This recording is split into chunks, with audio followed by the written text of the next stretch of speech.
Boa noite, irmãos. Nosso tema desse ano é Porque Ele Me Amou. E durante todo esse mês de setembro, vocês podem acompanhar nos grupos da igreja as promoções, os missionários falando do seu campo. No culto de domingo também, nós vamos estar falando. E esse mês será um mês todo voltado para isso. Nós também estaremos vendendo algumas coisas para poder arrecadar, para atingir o nosso alvo, que é de R$10.000. Uma das coisas que nós vamos estar vendendo é máscaras. Cada máscara custa R$10. E você pode adquirir ou comigo ou aqui na secretaria da igreja durante o expediente. Também teremos o saquinho missionário. Como é que você vai participar desse saquinho missionário? Você pode adquirir, primeiro você pode adquirir ele aqui na igreja, ele é gratuito. E a cada compra que você fizer, você tira 10% e coloca dentro do saquinho. Por exemplo, se você for na farmácia, gastou R$20 de remédio, R$2 é do saquinho. No final do mês de setembro, que é o dia 30 de setembro, será o encerramento. E no final do mês, você faz a sua contagem do saquinho e aquilo que você arrecadar, você traz aqui na secretaria da igreja ou você deposita na conta da igreja. E também, além também daquela sua oferta de coração, aquela que você propôs no seu coração diante de Deus. Irmãos, vamos juntos contribuir com missões. Nossos missionários precisam dessa nossa contribuição, precisam dessa nossa dedicação na campanha e que todos vocês estejam orando. A divisa que eles escolheram para esse ano é porque nós amamos, porque Ele nos amou primeiro. 1 João 4,19. Vamos juntos contribuir com essa campanha. Adquira sua máscara, adquira o seu saquinho missionário. O saquinho é para toda a igreja. Então, e vamos juntos participar desse movimento para nós podermos ajudar nossos missionários que estão no campo. Um grande abraço a todos vocês.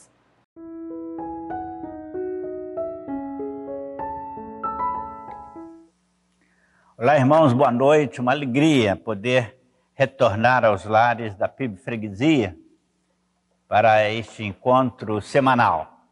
Uma alegria poder compartilhar com os irmãos a parte de nossa doutrina. Mas hoje também é um dia de oração em nossa igreja. Nós já tivemos cedo as irmãs, as Déboras, orando em favor dos filhos, das famílias. E agora nós estamos aqui para lembrar o nome de alguns irmãos que estejam enfermos, estejam necessitados de oração. Nós sabemos que está havendo uma comunicação e todos os irmãos estão tomando conhecimento de dificuldades uns dos outros. E nesse instante eu convido o irmão, a irmã, a estar colocando diante do altar do Senhor, enquanto eu oro, colocando diante do altar do Senhor os nomes e as situações vividas por esses irmãos e esses casos que os irmãos têm conhecimento. Eu gostaria de pedir em especial as orações dos irmãos em favor do esposo da irmã Ana Cláudia, minha filha. Houve um acidente lá na família dele e perderam um tio e eles estão nesse instante cuidando do funeral. Os irmãos estejam orando nessa oportunidade em favor da família enlutada e da situação aflitiva que o Roberto, o esposo da Ana Cláudia, o irmão Roberto, está vivenciando. Oremos. Pai querido, nós te agradecemos pelo privilégio deste encontro, ao meio desta semana. Nós queremos te agradecer, ó Pai, por tudo que está acontecendo em nossa igreja, pelos cultos presenciais, com o público aumentando gradativamente, com tudo que está acontecendo de acerto em nossa administração eclesiástica. Nós queremos te agradecer, ó Pai, pela fidelidade, o carinho, o compromisso dos teus filhos na contribuição e permitindo assim que a nossa igreja esteja cumprindo com tranquilidade os seus compromissos mensais. Pedimos ao Pai em favor dos nomes que estão sendo apresentados ao Senhor nesse instante pelos membros da tua igreja. O Senhor conhece cada uma dessas pessoas, o Senhor conhece cada um desses problemas, as situações que estão vivendo, e nós esperamos, ó Pai, que as tuas promessas se cumpram nessas vidas. Pedimos por aqueles que estão enfermos em nossa igreja, várias enfermidades. Pedimos que o Senhor esteja abençoando aqueles que estão em tratamento de câncer.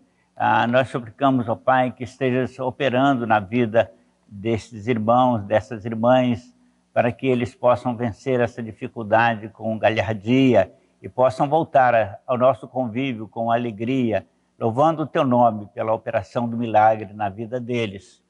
Também, ó Pai, queremos nesse instante colocar em tuas mãos a família do irmão Roberto Alves, que ele possa, Senhor, ter o coração tranquilo nesse instante de luto, de tristeza pelo acidente sofrido pelo tio, e que tudo esteja correndo bem nos negócios que eles estão tendo que resolver nesse instante.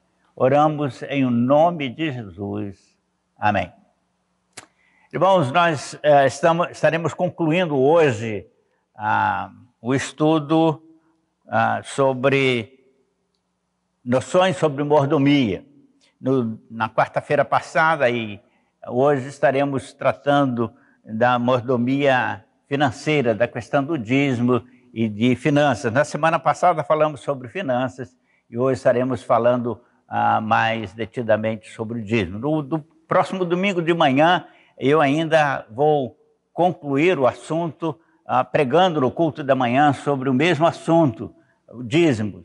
E o irmão que acompanhou o estudo e gostou, nós aprendemos muita coisa nessas duas quarta-feiras. Estaremos aprendendo, né? Na quarta-feira passada e hoje estaremos aprendendo muita coisa boa sobre ser dizimista, sobre a questão financeira da igreja. Mas o próximo domingo eu concluo, então os irmãos que acompanharam terão oportunidade de aprender mais um pouco e também aqueles irmãos que não têm o privilégio de acompanhar os nossos estudos por trabalho, por estudo, por outras atividades, poderão estar tomando conhecimento do que estudamos e aprendendo um pouquinho. Solicito o irmão, a irmã, que se comunique com aqueles irmãos conhecidos seus que não podem acompanhar o estudo para estarem atentos no próximo domingo, no culto da manhã, que será um culto presencial e eu estarei abordando este assunto. Vou fazer um retrospecto, irmãos, sobre o que já estudamos. Mas o texto de hoje, por quê? O título de hoje, por que ser dizimista na minha igreja? Vou ler Malaquias 3:10 na versão NVI. Tragam os dízimos ao depósito do templo para que a minha casa seja mantida, diz o Senhor. E aguardem, pois abrirei as comportas celestiais e derramarei sobre vocês bênçãos em profusão e maior abastança sobre as vossas vidas, de tal maneira que não terão onde guardá-las. Faça então, a partir desta leitura, um retrospecto do que já estudamos para ligar os pontos. Disse na quarta-feira passada que as Escrituras Sagradas declaram ser de Deus o direito de propriedade do universo, do planeta, de tudo que a Terra contém. Todo ouro, toda prata, todo mineral, todo vegetal, toda a vida animal, todos os seres humanos, tudo pertence a Deus. Texto de Salmo 24, versículo 1 e Oséias 2:8. O cristão verdadeiro conhece essa verdade e reconhece essa realidade e sabe que aquilo que geralmente dizemos ser nosso, não é nosso, é de Deus. Aprendemos na lição passada que, apesar de haver na Bíblia um versículo dizendo ser o dinheiro a raiz de muitos males, a palavra, no entanto, não é um tabu na Bíblia. A Bíblia não condena o possuir dinheiro, adquirir bens. Pelo contrário, a Bíblia diz que possuir bens e dinheiro é uma dádiva que vem do Senhor. E o texto que usei na semana passada, Eclesiastes 5,19. Ao homem, Deus confere riquezas e bens. Possuir bens é dom de Deus. Eclesiastes 5,19. Estudamos e aprendemos ainda na semana passada por que devemos ser dizimistas. Primeiro, o dízimo é de Deus. Tudo que temos em nosso poder é de Deus. E Ele requer para uso dele apenas 10%, deixando para nosso uso e provisão, visando o nosso bem-estar, 90%. Segundo, porque dízimo é assunto bíblico, doutrinário, no Velho e no Novo Testamento. E aí estão os textos que o irmão pode consultar, já vimos na semana passada, mas aquele que está ouvindo hoje pela primeira vez pode anotar. Gênesis 14, de 18 a 20, Malaquias 3, versículo de 7 a 10, Mateus 23, 23, Deuteronômio 14, 20, Hebreus 7, 1 a 8, 1 Coríntios 9, 11, 14 e 16, 2 e 3. Concluí o capítulo da semana passada afirmando que nenhum cristão é obrigado a ser dizimista. Talvez isso tenha causado pânico em alguns, né? Causado interrogação na mente de alguns, especialmente dos crentes antigos. Mas é verdade, não há nenhum cristão, não há exigência de nenhum cristão ser obrigado a ser dizimista. O verdadeiro cristão é dizimista motivado pelo amor ao reino de Deus, pelo carinho que ele tem para com a igreja que ele frequenta, onde ele encontrou com Cristo e onde ele adora o Senhor. Hoje, irmãos, estudaremos por que devemos contribuir para a manutenção do reino de Deus na nossa igreja. Porque tem se tornado comum hoje, e isso já aconteceu aqui, inclusive, entre a nossa membresia, irmãos que dão para o missionário tal, para a igreja tal, para fulano de tal, e não são dizimistas na igreja local. Isso não está certo. O ensino bíblico é diferente. Então, por que ser dizimista na igreja? É o que estaremos observando agora. Existem inúmeras razões para o crente ser contribuinte com o dízimo em sua igreja. Mencionarei algumas poucas, dentre as muitas existentes. Há muitas outras, mas vou citar algumas. O crente deve ser dizimista da igreja dele porque é um ensino bíblico. Os judeus no Velho Testamento dizimavam e ensinavam os filhos a dizimar, separar para levar no templo. E nós encontramos no Novo Testamento informações dessa prática na igreja cristã por judeus e não judeus, com o fim da manutenção da obra de Deus na terra através da igreja dele. O crente, segunda razão, deve dizimar como demonstração prática, visual, material do seu amor a Deus. O crente não contribui para receber bênção, como pregam alguns, mas por gratidão a Deus, aquele que lhe tem providenciado tudo que tem e o necessário para viver. Outra razão, o crente contribui com o dízimo porque é uma forma de contribuição sistemática e inteligente. Bem, não podia ser diferente, foi Deus que inventou, então tinha que ser mesmo inteligente. O dízimo é uma forma de contribuição proporcional. Dízimo é proporção. Dízima é proporção. A contribuição não é proporcional. A contribuição não proporcional é oferta. Então eu quero dar uma oferta especial, de qualquer valor, pequeno ou grande, mas dízimo é sistemático, proporcional. O dízimo é a contribuição mínima e não o limite da sua contribuição. Dízimo é o primeiro degrau da escalada, o ponto de partida inicial do contribuinte liberal.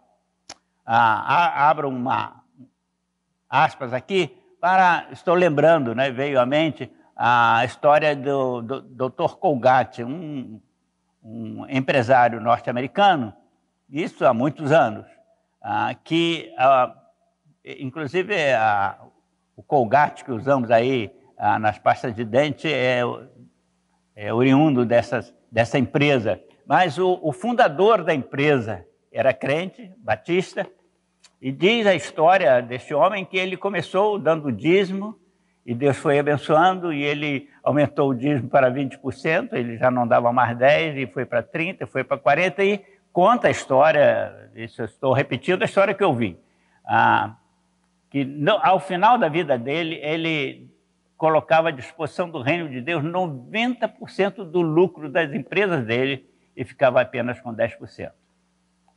O crente entrega na igreja o seu dízimo como expressão de reconhecimento de que tudo que tem pertence ao Senhor, inclusive ele próprio.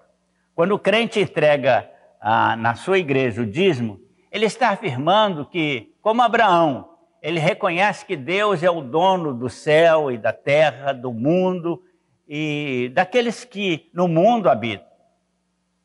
O crente é dizimista, porque ele entende que este foi e é o plano divino para a manutenção do templo, da vida funcional administrativa da igreja, e por isso ele contribui a Deus através da sua igreja com prazer. Agora, o segundo pensamento, por que ser dizimista na igreja? Por que ser dizimista? Já vimos. Agora, por que ser na igreja? A contribuição financeira e a igreja são questões da vida cristã administrativa inseparáveis, como gêmeos siameses, um ligado ao outro. A contribuição financeira do crente oferece, através da sua participação, os recursos materiais necessários para manter a igreja em ação no mundo. Enquanto igreja, a igreja oferece estímulo ao crente para a participação constante e permanente na obra e expansão do reino de Deus. É a maneira como eu posso, como membro da igreja, participar. Ganhe pouco, ganhe muito, seja o meu dízimo quantitativamente menor do que do meu irmão, mas estou participando, sim, com o dízimo, eu estou participando da obra em igualdade de condição. No dízimo, ninguém é mais contribuinte do que o outro. Se é o dízimo, é o dízimo. Você está dando o dízimo dos seus lucros ou do seu salário. O plano de arrecadação financeira do Novo Testamento, adotado por Paulo nas igrejas cristãs por ele organizada, se utilizado por nossas igrejas, produz bons e abençoados resultados administrativos financeiros.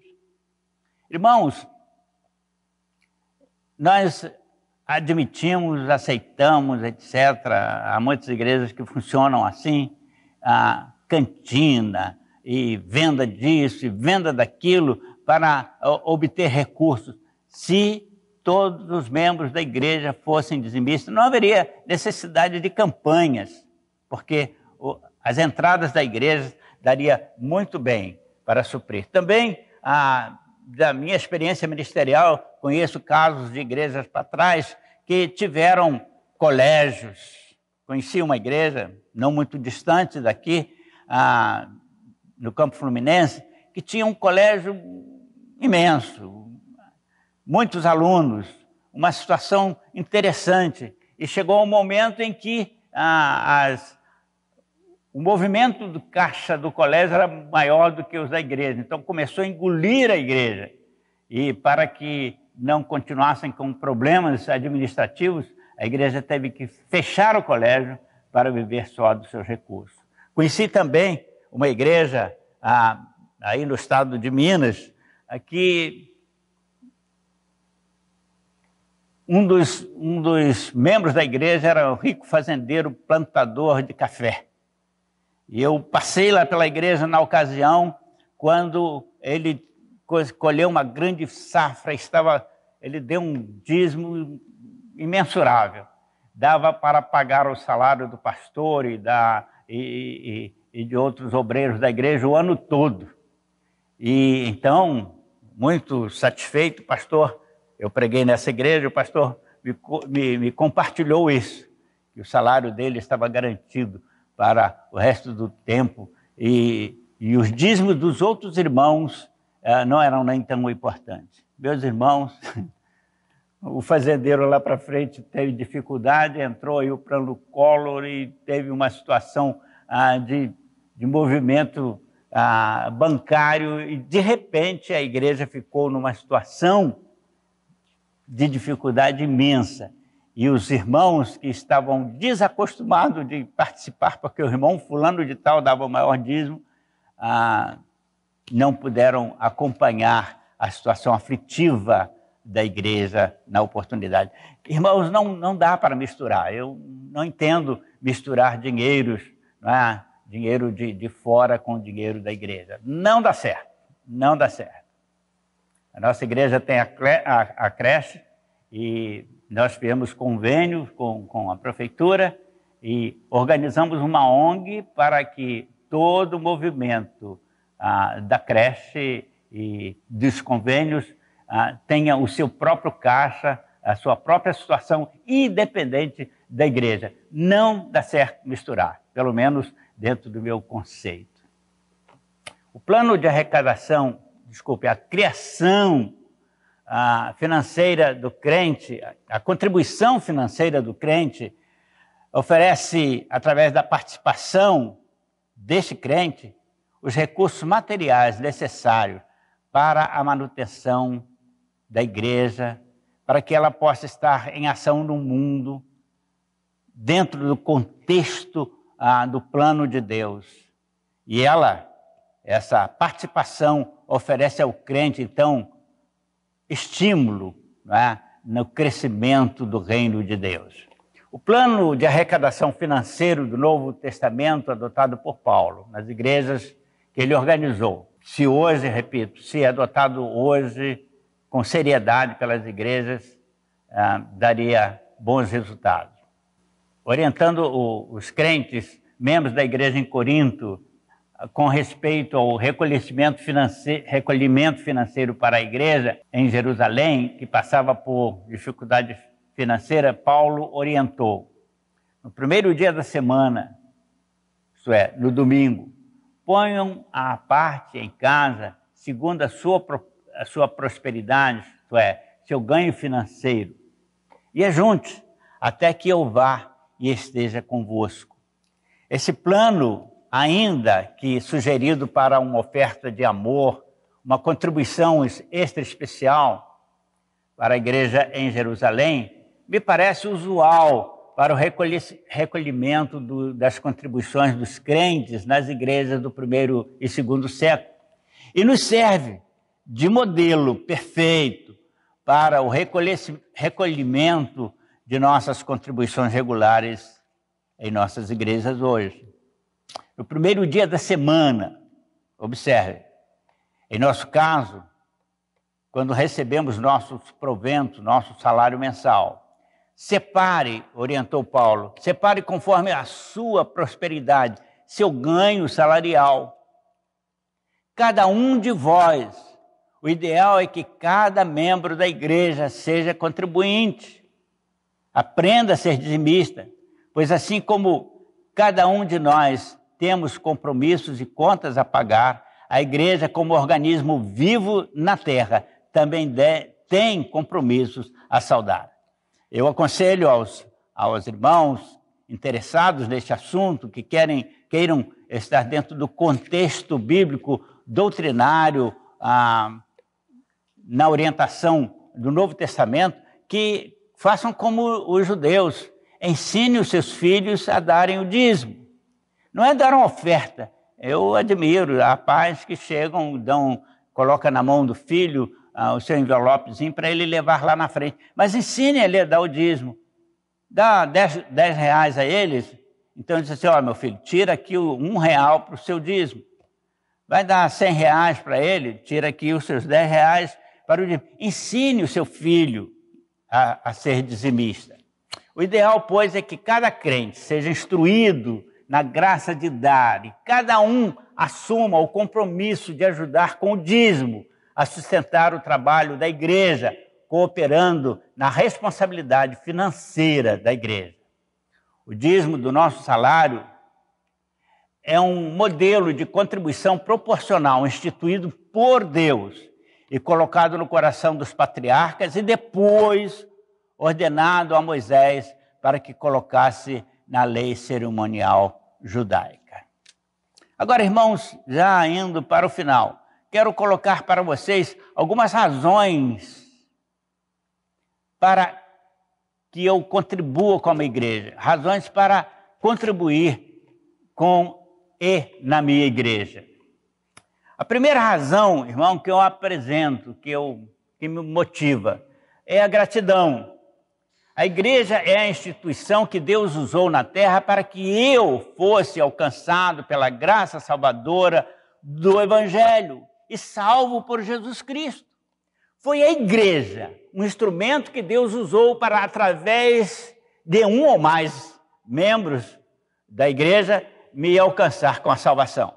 Você não é grato pela salvação? Você não está feliz pela salvação? A salvação só foi possível porque a igreja de Cristo existe. E para que a igreja de Cristo exista, Ele providenciou meios de manutenção material para essa igreja. Não posso deixar de ser extremamente grato à igreja por minha salvação. Não posso deixar de ser extremamente grato a Deus pela salvação da minha alma.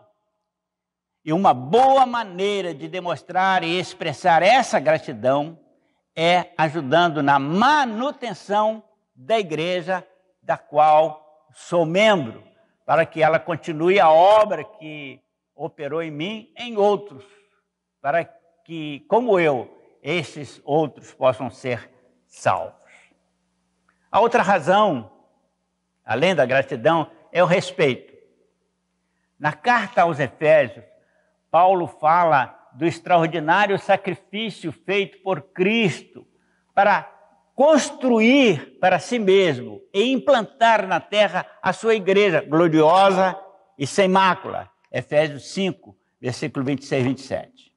Se Cristo se sacrificou para deixar conosco uma igreja que nos comunicasse a salvação, continuando assim a sua obra, como podemos deixar de ajudar no sustento material para a existência da igreja de Cristo na terra, de forma a que ela continue a sua gloriosa trajetória sem mácula?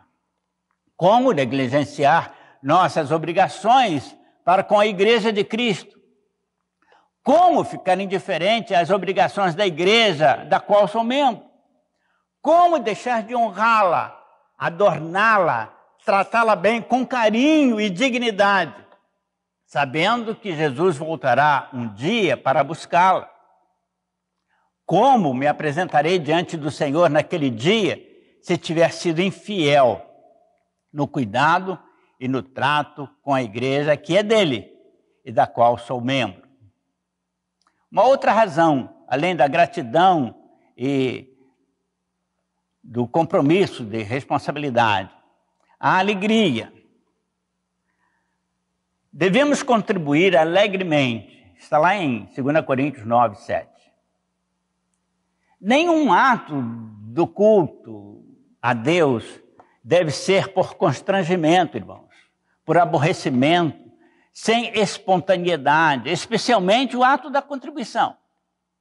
Se há dúvida, tristeza, constrangimento, o ato de contribuir perde todo o sentido e valor para quem está ofertando. Se você está ofertando aqui na PIB Freguesia, por obrigação, por constrangimento, por qualquer situação que não, o seu ato de alegria, de satisfação, de gratidão a Deus, pode parar de contribuir, irmão. Não está valendo nada. Nada para você. Não está valendo nada. Pode estar valendo aí para a igreja, mas um valor que entra. Mas para você, e o interesse é, em especial, que você seja abençoado. Deus não precisa do nosso dinheiro. No entanto, para fazer com que nos sintamos felizes em participar no seu plano divino de redenção do mundo, Ele recebe de nós a participação financeira. Mas essa, repito, só tem valor para nós se o fizermos com prazer e alegria. É nesse sentido que a Bíblia afirma que Deus ama a quem contribui com alegria. Paulo afirma que a liberalidade na graça de contribuir gera a abundância com que Deus abençoa os contribuintes. E os textos de Salmos 112, 9 e Provérbios 11, 24 e 25 dizem que quem dá liberalmente ainda se lhe acrescenta mais e mais. E o que retém mais do que lhe é pedido ou permitido tem perda. Jesus estabeleceu essa regra para os seus seguidores, nós, os cristãos, quando disse: dai e dar-se-vos-á, boa medida, sacudida, recalcada e transbordante. É com a medida que você medir que você será medido. Lucas 6, 38. Ou seja, na medida da graça e generosidade com que decidimos contribuir, que somos retribuídos de volta em bênçãos. A promessa da bênção de Deus sobre o dizimista fiel está clara e bem explicada em Deuteronômio 14, 29. Diz o texto lá no finalzinho do versículo 29, para que o Senhor, teu Deus, te abençoe em todos os feitos das tuas mãos. Então, para que o Senhor te abençoe no trabalho, para que o Senhor te abençoe na sua lida, naquilo que você faz. Naquilo que você faz. Seja dizimista. Seja dizimista. Aqueles que têm experimentado a prática do dízimo têm verificado que Deus não falha em suas promessas com relação às bênçãos materiais provenientes da prática do dízimo. E elas são reais.